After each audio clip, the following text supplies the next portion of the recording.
Oi, pessoal. No nosso velho professor Mentecapto desses dias, nós vamos discutir o uso eficiente de recursos públicos na educação. Tem temas com essa discussão de cortes ou contenção de recursos, com as manifestações que estão acontecendo no país em defesa da educação, e tem-se uma discussão do uso eficiente desse recurso, né? Aqui, logo de cara, eu coloco o estudo do BID, diz que o Brasil gasta muito e gasta mal. Ineficiências somam 68 bilhões por ano. Aqui a gente não está falando específico da educação, estamos falando de gastos públicos desproporcional ao PIB per capita. Tá? Então, é essa a discussão. E a gente tem que discutir realmente o que é uso eficiente do recurso. Tá? Porque muitas vezes nós trabalhamos isso, mas não temos uma clareza do que é e como deve ser tratada a eficiência do uso dos recursos. E é o que eu quero abrir a discussão aqui, né? Eu vou começar por um tema muito claro, que é o fechamento de turmas e turnos de EJA ou de atendimento a estudantes fora da faixa etária em escolas por falta de aluno. Primeiro, a gente tem verificado esse fenômeno.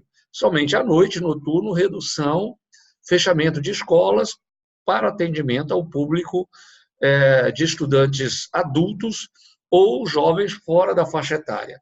Mas a gente tem visto no país inteiro a questão de realocamento de turmas, fechamento de escolas, a partir de uma lógica de eficiência do uso do recurso. Tá? Essa é a primeira tese, né? Essa tese parte do seguinte pressuposto: o Estado está gastando com um custo fixo alto para poucos estudantes, o que caracteriza a ineficiência no uso dos recursos. Bom, essa tese, ela tem a sua justificativa, ela demonstra, na prática, este processo, ou seja, eu tenho uma escola, tenho um custo de professor, tenho um custo de escola e tenho poucos alunos. Então, se eu fecho essa escola, esses alunos vão ter que arrumar outro local, né, vão para outros locais, e eu tenho uma melhoria no meu custo aluno. Tá? É uma tese. A segunda tese, ela parte do pressuposto do qual é o custo para o Estado e para a sociedade de um estudante não formado. Tá? E aqui o Globo coloca um dado interessante, né? Jovem fora da escola leva o Brasil a perder 151 bilhões por ano. Tá? Então, o Brasil perde 151 bilhões por ano ao manter 15% dos jovens entre 15 e 17 anos fora da escola. Ou seja, a gente está falando de 15%. Tá? Depois nós vamos ter um dado de jovens fora da escola ainda maior que esse. Isso gera um custo de 151 bilhões. Então, na primeira tese, você parte do custo operacional, professor, número de alunos. Na segunda tese, você analisa um custo, que é o custo desse jovem fora da escola para a sociedade. Veja que nós não estamos falando aqui de política social, a gente está falando de investimento e retorno de investimento. Bom, somente se essa premissa for verdadeira, cada jovem fora da escola custa para a sociedade em torno de R$ 6.666,67 por ano. Tá? E aí eu peguei 5 alunos para montar uma turma pequena, né? 5 estudantes sem escola, custam, portanto, R$ 503.333,35 por ano. Tá? Esse é o custo desse aluno fora da escola. Aí eu peguei um outro parâmetro, porque a gente tem que criar parâmetros de integração, que é o custo aluno-qualidade. Ou seja, é o custo por aluno, aqui no caso mês, para se ter uma escola de qualidade, uma educação de qualidade para esse aluno. Na média dos países europeus, é R$ 1.168 por mês. No custo aluno-qualidade, no Brasil, R$ 301,45. A escola particular de classe média alta tem um custo por aluno mês de R$ 1.200 por aluno. Bom, se eu pegar esse estudante vezes R$ 8.000 por mês, 5 estudantes, vou investir R$ 8.000 por mês, que é um investimento astronômico, vezes 12 meses, eu vou gastar R$ 480 mil no ano. Que comparativo ao prejuízo que este aluno gera à sociedade por não estudar, que é de R$ 503.333,35 ano, eu economizei. Tá? E mais, eu economizei para a vida toda e gerei retorno, porque ele gera este gasto, essa perda de recursos na sociedade não estudando. O processo educacional não é permanente, é um investimento por um período.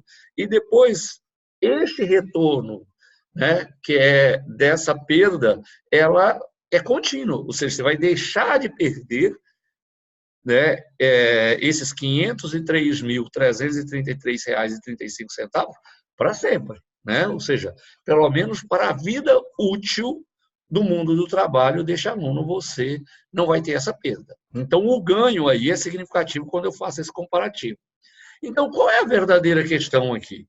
A verdadeira questão é, o IPEA diz que 23% dos jovens brasileiros não trabalham nem estudam. Vejam que este dado é muito maior do que os 15% de jovens.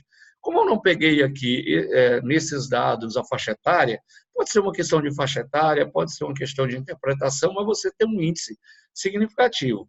Agora, se 23% dos jovens estão fora da escola, por que as escolas estão vazias? Essa é a grande questão. Por quê?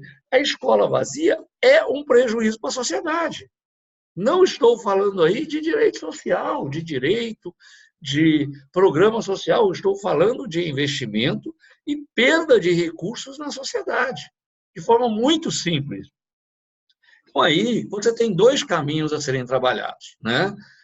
Se parcela significativa dos jovens e adultos estão fora da escola, eu tenho o caminho que eu chamo que é o caminho de menos, que é esse, fechar as turmas e condicionar realocamento. O problema disso é que, normalmente, ou em grande parte, esses jovens não são realocados. Eles não continuam estudando, eles saem da escola. Por isso, nós geramos uma grande perda. Este modelo, ele promove, sim, redução? Sim. Só que ele desloca o custo orçamentário operacional, né? Você cria um equilíbrio da conta de governo, porque você fez uma economia aqui ao reduzir turmas, mas você transfere essa conta para o custo produtivo na sociedade. No modelo 2, que eu chamo modelo do investimento, um modelo ativo, propositivo, você tem que sentar, prototipar experiências que promovam a efetiva inclusão, permanência e elevação de escolaridade com aprendizagem. Talvez investindo até mais, não reduzindo, aumentando o investimento. Tá? Só que, nesse sentido, você reduz o prejuízo econômico de jovens e adultos, porque você traz esse jovem para a escola. Tá? Ele, na escola, ele vai ter formação, vai ter profissão e, portanto, não vai gerar prejuízo, custo produtivo na sociedade. E se você atrai esse jovem para a escola, você aumenta o número de alunos na escola, portanto, cria equilíbrio entre custo, aluno e qualidade. Você atende as duas coisas. O problema está no seguinte, ou atitude. Nós vamos ter uma atitude passiva ou ativa. Normalmente, a escola funciona como uma atitude passiva. Ela abre as portas e diz, quem quer vir? Mas ela não verifica e não trabalha as dificuldades. Vou dar um exemplo simples de dificuldade, tá?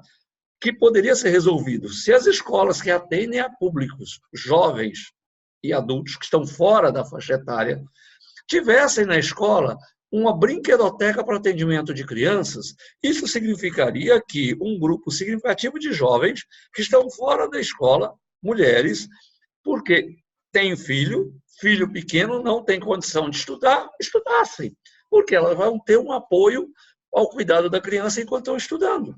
Só isso já muda. É investimento? É, mas você está formando aquela jovem para ir para o mercado do trabalho. A outra questão, e para a elevação de escolaridade, a outra questão é associar a elevação de escolaridade acadêmica à educação profissional. Você tem uma série de pessoas que, na realidade, a escola começa a perder o sentido porque ele precisa estar no mercado de trabalho.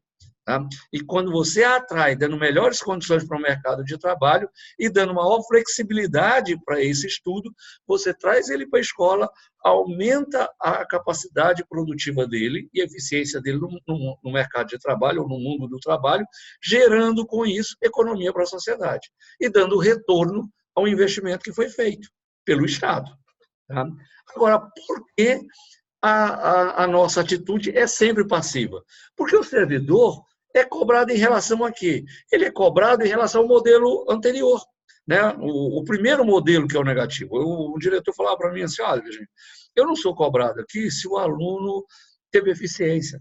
Eu sou cobrado aqui se o aluno estava na sala de aula, se reduziu o aluno, qual foi o custo professor-aluno, ou seja, como eu estou com a turma pequena e professor, então eu tenho que reduzir. Né? Eu não sou cobrado aqui porque eu não fui lá fora chamar os jovens, criar condições para trazer esse jovem para a escola. E muitas vezes, quando eu quero fazer isso, eu enfrento problemas legais ou estruturais na própria educação. Eu quero montar aqui uma brinquedoteca para atender as crianças. Não, essa legislação não pode, isso é complicado, isso não está, isso não é... Eu tenho uma dificuldade enorme para qualquer alteração nesse sentido. Eu quero colocar um professor e um monitor para melhorar a eficiência. Não, aí já não dá, nós não temos recurso para isso, está gastando muito. Tá? Mas quando eu vou lá, olha, reduziu a turma, cortei professor, ok, nisso eu tenho todo o apoio. Tá? Nisso, se eu mantenho o professor com uma turma pequena, aí eu sou cobrado, mas não sou cobrado pela eficiência nessa lógica que foi apresentada. Tá? É por isso que a gente sempre tem uma opção passiva e não ativa. Ok, pessoal? Então, eu queria abrir esse velho professor Mentecapto de hoje, dessa semana, para a gente debater, trocar ideias, ser questionado, construir efetivas soluções, tá, de cidadão aqui, como cidadão, efetivas propostas para a política de Estado, porque a política de Estado é aquela que efetivamente transforma a nossa vida no dia a dia, para o bem ou para o mal. Muito obrigado a vocês.